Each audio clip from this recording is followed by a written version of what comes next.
Monitorinq imtahanı hazırlaşan şagirdlər üçün növbəti imtahan sualımıza baxırıq. Katerin çayın axını istiqamətində sürəti 28-dir. Yazıram kater üstəgəl çay bərabərdir 28.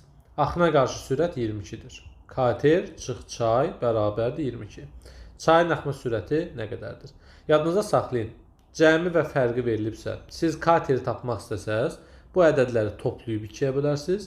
Çayı tapmaq istəsəz, bu ədədləri çıxıb 2-yə bölə bilərsiniz. Deməli, toplayıb 2-yə böləndə kater alınır, çıxıb 2-yə böləndə nə alınır? Çay alınır. 28-dən 2-yə çıxanda 6, 2-yə böldüm 3. A variantı bizim cavabdır. Monitorinq imtahanı hazırlaşan şagirdlər üçün növbəti imtahan sualımıza baxırıq. Katerin çayın axını istiqamətində sürəti 28-dir. Yazıram kater üstəgəl çay bərabərdir 28. Axına qarşı sürət 22-dir. Kater çıx çay bərabərdir 22. Çayın axma sürəti nə qədərdir? Yadınızda saxlayın.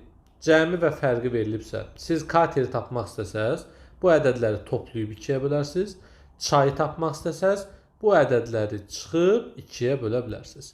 Deməli, toplayıb 2-yə böləndə kater alınır, çıxıb 2-yə böləndə nə alınır? Çay alınır. 28-dən 2-yə çıxanda 6, 2-yə böldüm 3. A variantı bizim cavabdır.